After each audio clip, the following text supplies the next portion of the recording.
From the Corner of Her Heart, written by Nichole Johnson. Nichole slipped into Destiny's life like the final jigsaw piece slotting into a puzzle. They met at a gallery. She was standing alone, studying a painting most people had walked past. With quiet footsteps, he came to stand beside her, the crook of his elbow leaving just enough room for a breath between him and her arm. "What does it make you feel?" he asked, fixing his eyes on the edge of her jawline. She turned towards him, irritated at first, but feeling her heart begin to gallop as their eyes met. There was electricity there, an electric pulse that disrupted the rhythm in her chest. "Like something's trapped inside it," she stammered. He smiled, leaning close to her, and whispered in her ear, "Maybe something wants to be." Their first date lasted 7 hours. Their second was the next day, then the next. He remembered everything, seeming to recall every word, every story she told him. Her childhood dog's name, how she liked her coffee, the way she snapped her fingers when she was overstimulated. He filled her inbox with thoughtful notes, left her voicemails that felt like poetry. He showed up at her office with lunch when she forgot to eat, and texted her right before panic attacks hit, as if he could sense them. "I just feel you," he once said, brushing her hair back, resting his hands on the sides of her face, "like I live inside you or something." She smiled. It felt fated. But something crawled inside her chest, a creeping sense of unease. Fate can also be a trap. The footsteps began a month later, soft, light, almost playful, like a cat's paws whispering in the dark. She was alone in the kitchen the first time she heard it, bare feet against a wooden floor. She turned quickly, trying to pinpoint the source, but there was nothing. So she brushed it off. She explained it away to herself as the sounds of an old building settling into its bones. But then they came again, and then again, and always when she was alone. They began to sound closer, louder, but nothing was ever there. She told Neil about it, curled up with him on her couch. "I think my apartment's haunted," she said, forcing a laugh. He placed his hand on her head, cradling her into his chest, smoothing her hair. His voice was soft, almost a hiss. "Maybe you've just finally let someone in." She blinked, pulling away to look at him. She had scrunched her nose upwards, her eyes knit together in confusion. "What?" He smiled, but there was something almost sinister in the angles of his lips. A heartbeat later, he giggled and kissed her forehead. "Nothing, I'm teasing. It's probably just the pipes."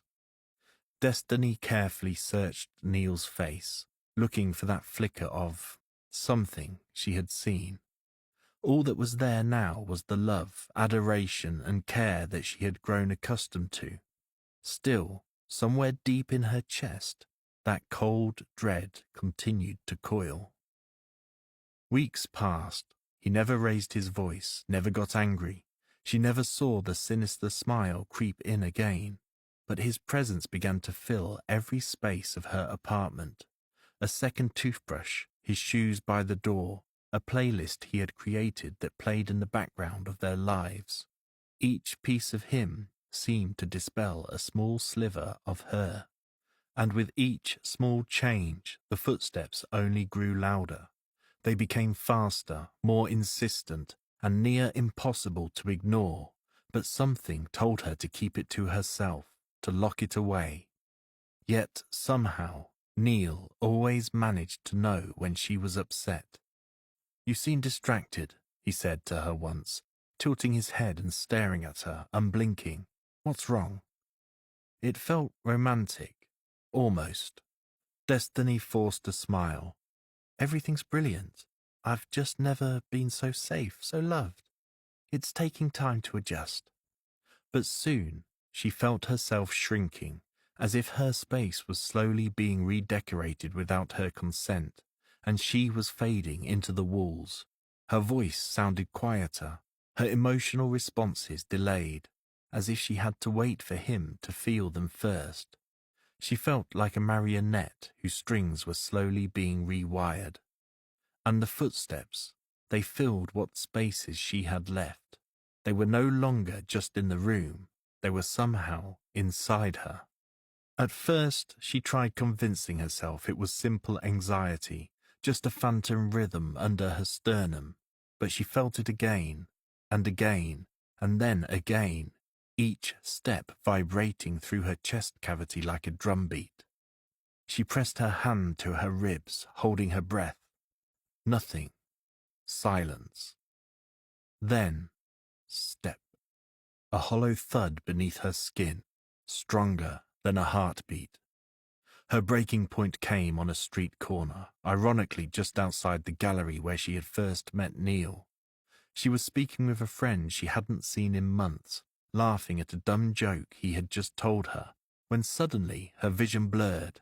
She felt like a hand had reached through her chest and was squeezing her heart. Boom, boom, boom. The footsteps, louder than they had ever been. There was an excruciating pounding now, not a whisper, screaming. She collapsed to the ground, gasping for air that she could not get. Her chest felt bruised, like someone in heavy boots was stomping on her lungs.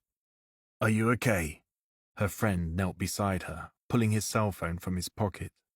She stared up at him, eyes wide and wild, and couldn't answer, because she now knew, with terrifying clarity, someone was pacing inside her heart.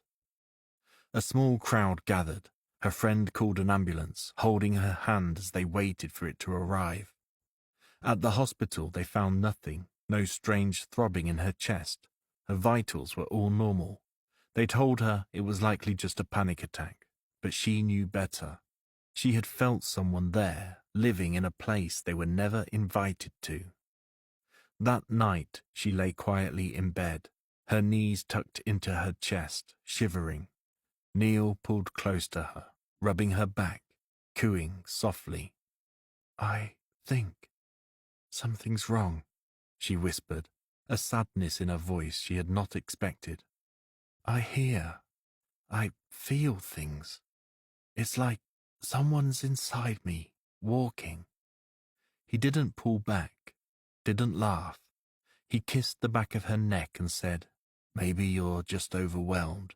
You've been so open lately." She rolled over suddenly, staring at him and unable to hide her fear. "I didn't let anything in." He smiled, slow and sad, and she caught a brief glimpse of the sinister edges around the corners of his mouth. "You don't always notice when doors are open, sweetness. Sometimes they're already open, and you don't realize it isn't safe." He kissed her cheek. "But you're okay now. You're not alone anymore." She wanted to scream, to run. She could feel a growing alarm pressing against the back of her eyes. But something inside her growled, "Stay." And she began to feel the urgency to flee wane. Slowly, he pulled her into his arms, his embrace just ever too tight, his breath on the nape of her neck eerily matching the footsteps in her heart. She moved away 2 days later to a city on the far side of the country. She had packed her bag, slowly at first, but then with a blinding fury that made her think the building was on fire and she was about to be engulfed. Before her plane even took off, she blocked his number and deleted all her social media accounts. But the footsteps never stopped, even now, in a new apartment with bare walls and 3 locks. She doesn't date, doesn't try to make new friends. She doesn't even own a phone, but every night, that same familiar rhythm. Step, step, pause. She presses her hand to her chest and feels it. Not a heartbeat, but a patrol, still searching for his destiny, pacing through rooms he was never meant to own, and sometimes, when she sobs it into her pillow, she swears she feels him stop to listen. Recently, he's begun to hum. She hears his tune coming from her lips. She tells herself she'll find a way to force him out, but in her quietest moments, she still wonders, what if she's just a hallway now? What if he doesn't live in her? What if she lives in him? Still, some part of her holds on to hope. Maybe it will fade. Perhaps it is just an echo of him she'd forgotten to leave behind. Then, one afternoon, the sky an angry smear of grey, she stops by a neighbourhood cafe, one of those quiet places with chalkboard menus and shiny vinyl booths. The girl ahead of her in line begins to hum, low and melodic, freezing Destiny in place. The tune, the same one she'd begun hearing from her own mouth, dripping from this girl's lips like it had always belonged there.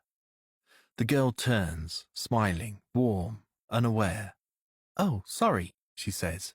"Didn't mean to sing out loud. My boyfriend's got it stuck in my head." Destiny feels her throat begin to tighten. "He moved here a few weeks ago," the girl continues, beaming. "Said he just knew he had to come, that he'd finally found his destiny." She giggles. "Corny, right? But romantic." Destiny feels the world tilt, her heart stuttering, not in panic, but in rhythm. Step, step, pause. The girl leans in, playful now. "He said something kind of sweet last night, actually. That he knows every corner of my heart. Well, he said his destiny's heart, but he had to mean me, right?" She giggles again. Swoon.